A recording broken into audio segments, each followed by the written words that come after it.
നമ്മൾ നേരത്തെ പഠിച്ച ഹ്യൂറിസ്റ്റിക് അൽഗോരിതത്തിൻ്റെ പ്രോഗ്രസീവ് അലൈൻമെൻറ്റ് മെത്തേഡ് നമ്മൾ പറഞ്ഞിരുന്നു അല്ലേ.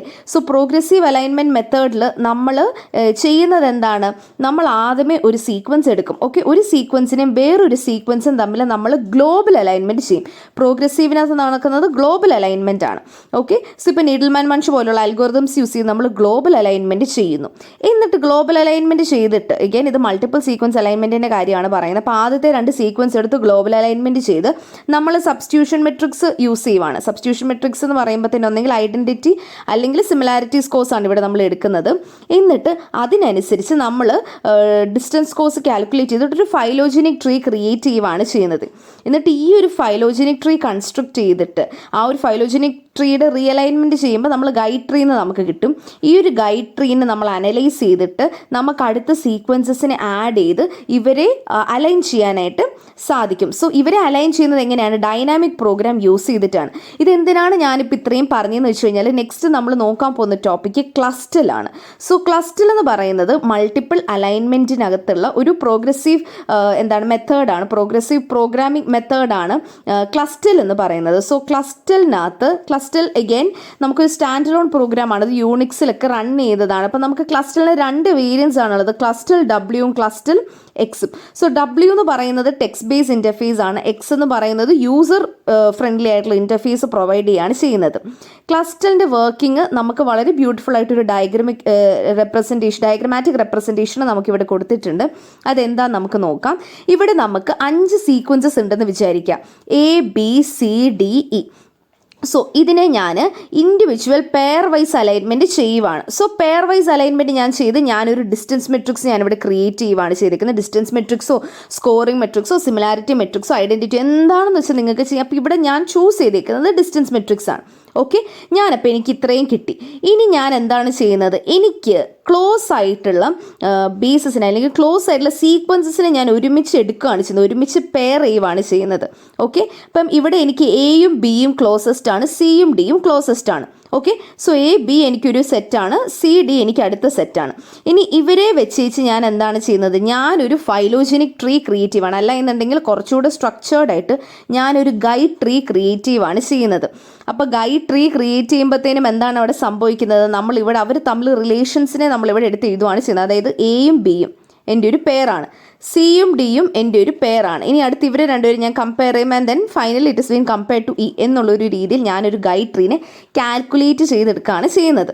ഓക്കെ, അപ്പോൾ അങ്ങനെ നമ്മുടെ ഗൈഡ് ട്രീ എൻഡ് ചെയ്തു. ഇനി അത് കഴിഞ്ഞേച്ച് എന്താണ് ചെയ്യുന്നത്, നമ്മൾ അടുത്തത് എനെയും ബിനെയും സിനെയും ഡിനെയും ഡൈനാമിക് പ്രോഗ്രാമിംഗ് അപ്ലൈ ചെയ്യുവാണ് ചെയ്യുന്നത്. ഡൈനാമിക് പ്രോഗ്രാമിംഗ് അപ്ലൈ ചെയ്തേച്ച് ഇവരുടെ സ്കോറിംഗ് നോക്കും. സ്കോറിങ്ങിനനുസരിച്ച് എ ബി സി ഡിനെ അലൈൻ ചെയ്യും.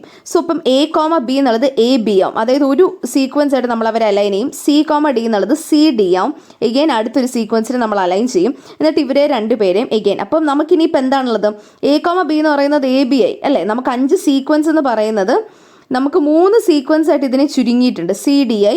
അടുത്ത നമുക്കൊരു സീക്വൻസ് എന്ന് പറയുന്നത് നമുക്ക് ഇ ആയിരിക്കും. 5 സീക്വൻസ് നമ്മൾ 3 സീക്വൻസ് ആയിട്ട് ഒതുങ്ങിയിട്ടുണ്ട്. ഇനി അടുത്ത എന്താണ് ചെയ്യുന്നത്, നമ്മൾ ഈ ഒരു എ ബിനെ നമ്മൾ എഗെയിൻ ഡൈനാമിക് പ്രോഗ്രാമിംഗ് വെച്ചേച്ച് ഇവരെ നമ്മൾ ഒരു സീക്വൻസ് ആക്കുകയാണ് ചെയ്യുന്നത്. അതായത് സ്കോറിംഗ് വെച്ചേച്ച് അവർ രണ്ടുപേരെയും മേർജ് ചെയ്യുവാണ് ചെയ്യുന്നത്. So we are having A B C D and then we are having E. ഇപ്പോൾ ഇങ്ങനെ നമ്മൾ ആ 3 സീക്വൻസ് 2 സീക്വൻസ്. ഇനി ഇപ്പോൾ 2 സീക്വൻസിന് നമുക്ക് അലൈൻമെൻറ്റ് ചെയ്യാൻ എന്തെങ്കിലും ബുദ്ധിമുട്ടുണ്ടോ, ഇല്ല.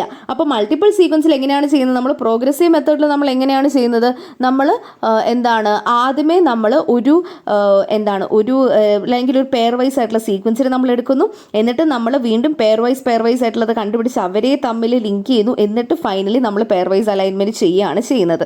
അപ്പം ഇവിടെ ഈ ഒരു മെത്തേഡ് യൂസ് ചെയ്തിട്ടാണ് നമ്മൾ ക്ലസ്റ്റൽ പ്രോഗ്രാമിങ്ങിലും നമ്മൾ ചെയ്യുന്നത്. സോ ക്ലസ്റ്റൽ പ്രോഗ്രാമിങ്ങിൽ നമുക്ക് സബ്സ്റ്റിറ്റ്യൂഷൻ മെട്രിക്സസ് യൂസ് ചെയ്യുന്നത് വളരെ ഫ്ലെക്സിബിൾ ആയിട്ടാണ്. ഇപ്പം ഞാൻ പറഞ്ഞില്ലേ, എനിക്ക് വേണമെന്നുണ്ടെങ്കിൽ ഒരു സിംഗിൾ സബ്സ്റ്റിറ്റ്യൂഷൻ മെട്രിക്സ് യൂസ് ചെയ്യാൻ, എനിക്ക് പല സബ്സ്റ്റിറ്റ്യൂഷൻ മെട്രിക്സ് യൂസ് ചെയ്യാം. പിന്നെ ഏത് മെട്രിക്സ് വേണോ എനിക്ക് ചൂസ് ചെയ്യാം. ഞാൻ പറഞ്ഞില്ലേ ഡിസ്റ്റൻസ് മെട്രിക്സ് മാത്രമാണ് എന്നുള്ളതല്ല. ഇനിയിപ്പം എവല്യൂഷണറി ഡിസ്റ്റൻസസ് ബേസ് ചെയ്തിട്ട് എനിക്ക് ഏത് പാം അല്ലെ ഏത് ബ്ലോസം വേണം എന്നുള്ളത് എനിക്ക് യൂസ് ചെയ്യാം. അപ്പം അതൊക്കെ ക്ലസ്റ്ററിൻ്റെ ഒരു അഡ്വാൻറ്റേജ് ആണ് വരുന്നത്. ഇനി ക്ലസ്റ്ററിൻ്റെ അടുത്ത ഫീച്ചർ എന്ന് പറയുന്നത് നമുക്ക് അഡ്ജസ്റ്റബിൾ ഗ്യാപ്പ് പെനാൽറ്റീസ് ആണുള്ളത്. അതായത് എനിക്ക് റീജിയനകത്തോട്ട് കൂടുതൽ ഇൻസേർഷനും കൂടുതൽ ഡെലീഷനും പെർഫോം ചെയ്യാനായിട്ട് ഇവിടെ സാധിക്കും. പക്ഷേ ഇത് കൺസർവേറ്റീവ് റീജിയനിലല്ല ചെയ്യാനായിട്ട് പറ്റുന്നത്. നമുക്കിത് കൂടുതലും നോൺ കൺസർവേറ്റീവ് ആയിട്ടുള്ള ഡൊമെയിൻസിനകത്തായിരിക്കും നമ്മളിത് ചെയ്യുന്നത്.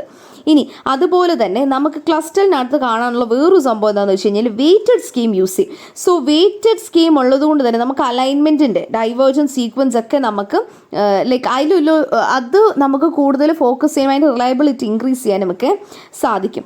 സോ ഇവിടെ നമുക്ക് എന്താണ് ചെയ്യുന്നത്, നമുക്ക് സിമിലർ സീക്വൻസിന് അലൈൻമെൻറ്റിൽ ഡോമിനേറ്റ് ചെയ്യുന്നത് നിർത്താനായിട്ട് സാധിക്കും. കാരണം നമ്മൾ വെയിറ്റിംഗ് ആണ് ഇവിടെ ഫോളോ ചെയ്യുന്നത്. അപ്പോൾ വെയിറ്റ് ഫാക്ടർ ഉള്ളപ്പോഴത്തേനും എന്താണ് നമ്മൾ ബ്രാഞ്ച് ലെങ്ത് നമ്മുടെ ഗൈഡ് ട്രീയുടെ ബ്രാഞ്ച് ലെങ്ത് വെച്ചാണ് നമ്മൾ വെയിറ്റ് ഫാക്ടർ ഡിറ്റർമൈൻ ചെയ്യുന്നത്. അപ്പോൾ അതിനനുസരിച്ച് നമ്മൾ വെയിറ്റ് ഫാക്ടറിനനുസരിച്ചാണ് നമ്മൾ മാത്സ് സ്കോറും കാര്യങ്ങളൊക്കെ കാൽക്കുലേറ്റ് ചെയ്ത് അലൈൻമെൻറ്റ് നമുക്ക് പോസിബിൾ ആക്കുന്നത്. അപ്പോൾ അതുകൊണ്ട് തന്നെ ഇവിടെ ഒരു ഡോമിനൻസ്, ഒരു പർട്ടിക്കുലർ സീക്വൻസിൻ്റെ ഒരു ഡോമിനൻസ് നമുക്ക് എന്താണ് മൾട്ടിപ്പിൾ സീക്വൻസ് അലൈൻമെൻറ്റിൽ കാണാനായിട്ട് സാധിക്കത്തില്ല. ഇനി ഈ ഒരു ജനറൽ പ്രോഗ്രസീവ് മെത്തേഡിൻ്റെ ഡ്രോബാക്ക് എന്ന് പറയുന്നത് അത് നമുക്ക് ലോങ് ഗ്യാപ്സ് അലൗഡ് അല്ല. അതുപോലെ തന്നെ ഇതൊരു ഗ്ലോബൽ അലൈൻമെൻറ്റ് മെത്തേഡാണ് അല്ലേ. സോ ഗ്ലോബൽ അലൈൻമെൻറ്റ് മെത്തേഡ് ആയതുകൊണ്ട് തന്നെയാണ് ഇത് ലെങ്ത് വൈസ് ഇതിങ്ങനെ ഒരുപാട് പൊയ്ക്കൊണ്ടിരിക്കും. അപ്പോൾ അതുകൊണ്ട് ലോങ് ഗ്യാപ്സ് എന്നുള്ളത് നമുക്ക് യൂഷ്വലി അലൗഡ് ആയിട്ടുള്ള ഒരു സാധനമല്ല. പിന്നെ ഇനീഷ്യൽ പെയർ വൈസ് അലൈൻമെൻറ്റിൽ ഇത് ഫോക്കസ് ചെയ്യും. അതായത് എന്താണ് A to B, B to C, C to D എന്നുള്ളത് എ ടു ബി ആദ്യമേ സി ടു ഡി ആദ്യമേ, അത് കഴിഞ്ഞിട്ടാണ് നമ്മൾ ഇവരെ കമ്പൈൻ ചെയ്യുന്നത്. So initial pairwise alignment ആണ്. ഇത് 1 by 1 ആയിട്ടല്ല നമ്മൾ ചെയ്യുന്നത്. പിന്നെ എറേഴ്സ് ഉണ്ടെന്നുണ്ടെങ്കിൽ ഇത് അക്യുമുലേറ്റ് ചെയ്യാനായിട്ടും നമുക്ക് ഈ ഒരു മെത്തേഡിൽ നമുക്ക് കാണാനായിട്ട് പറ്റും. പിന്നെ ഇവിടെ നമ്മൾ എഗെയിൻ പറയുന്ന വേറൊരു സംഭവം DB ക്ലസ്റ്റർ, അതായത് ക്ലസ്റ്ററിൻ്റെ ഒരു ഡേറ്റാബേസും കൂടെ, ഡേറ്റാബേസ് സെർച്ചിങ് അൽഗോരിതം കൂടെ നമുക്കൊന്ന് പറഞ്ഞു പോകാം. ബിക്കോസ് ക്ലസ്റ്റർ നമ്മുടെ സിലബസിലുണ്ട്. So it's better we just look through this also. So cluster based database searching algorithm എന്ന് പറയുന്നത് നമ്മൾ പ്രോട്ടീൻ സീക്വൻസിന് വേണ്ടിയിട്ട് ചെയ്യുന്നതാണ്.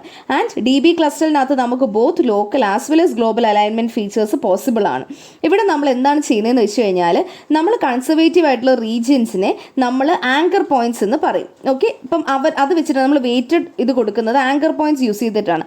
ഈ ആങ്കർ പോയിന്റ് എന്ന് പറയുന്നത് ലോക്കൽ അലൈൻമെൻറ്റിൽ നിന്നുമാണ് നമുക്ക് കിട്ടുന്നത്. അപ്പം നമുക്ക് കൺസർവേറ്റീവ് ആയിട്ടുള്ള റീജിയൻസിന് നമുക്ക് ബാലസ്റ്റ് എന്ന് പറഞ്ഞൊരു പ്രോഗ്രാമിംഗ് യൂസ് ചെയ്തിട്ട് നമുക്ക് ചെയ്യാനായിട്ട് പറ്റും.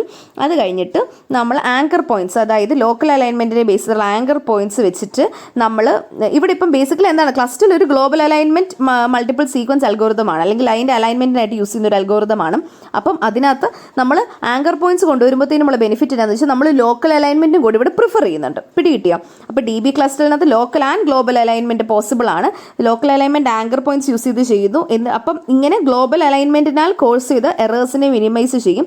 എന്നിട്ട് വീണ്ടും ആ ഒരു സീക്വൻസിനെ നമ്മൾ ഇവാലുവേറ്റ് ചെയ്ത് കഴിഞ്ഞിട്ടാണ് ഫൈനൽ സീക്വൻസിനെ നമ്മൾ എന്താണ് ഫിക്സ് ചെയ്യുന്നത്. അപ്പം അത് ക്ലസ്റ്ററിൽ യൂസ് ചെയ്യുന്നതിനേക്കാളും കൂടുതൽ അക്യുറേറ്റ് ആയിട്ട് നമുക്കിവിടെ DB ക്ലസ്റ്ററിൽ യൂസ് ചെയ്ത് കഴിഞ്ഞാൽ കിട്ടും എന്നുള്ളതാണ് ഇവിടെ നമ്മൾ ഉദ്ദേശിക്കുന്നത്. സോ ജസ്റ്റ് വൺ ഡിഫറൻസ്, അതായത് നമ്മളിവിടെ ലോക്കലും ഗ്ലോബലും കൺസിഡർ ചെയ്യുന്നു. ബിക്കോസ് ക്ലസ്റ്ററിൻ്റെ കേസിലുള്ള ഒരു ഡിസഡ്വാൻറ്റേജ് എന്ന് പറയുന്നത് ഇറ്റ് ഓൺലി കൺസിഡേഴ്സ് എന്താണ് ഗ്ലോബൽ അലൈൻമെൻറ്റ് എന്നുള്ളതാണ്. സോ അതാണ് ക്ലസ്റ്ററിനെ പറ്റിയിട്ട് പറയാനായിട്ടുള്ളത്. സോ ഈ ടെക്സ്റ്റ് ബുക്കിൽ കുറേ കണ്ടൻറ്റ് കിടപ്പുണ്ട്. അപ്പം നിങ്ങളത് നോക്കി ഏതാണ് വേണ്ടതെന്നുള്ളത് വായിച്ച് എഴുതുക. പിന്നെ എക്സാമിന് വരുമ്പോഴത്തേനും ഇതിനകത്ത് ഡിസ്കസ് ചെയ്ത പോയിന്റ്സ് മാത്രം എഴുതി കഴിഞ്ഞാൽ നിങ്ങൾക്ക് മാർക്ക് കിട്ടാനുള്ള ചാൻസ് കുറവാണ്. ജസ്റ്റ് പോയിന്റ് ബൈ പോയിന്റ് ആയിട്ട് എഴുതി വെക്കല്ല ചെയ്യേണ്ടത്. നിങ്ങൾ ടെക്സ്റ്റ് ബുക്ക് വായിച്ചിട്ട് കുറച്ചുകൂടെ കണ്ടൻറ്റ് നോക്കി എഴുതി വെക്കാനായിട്ടാണ് നിങ്ങൾ ശ്രമിക്കുക. So that's all about module 3.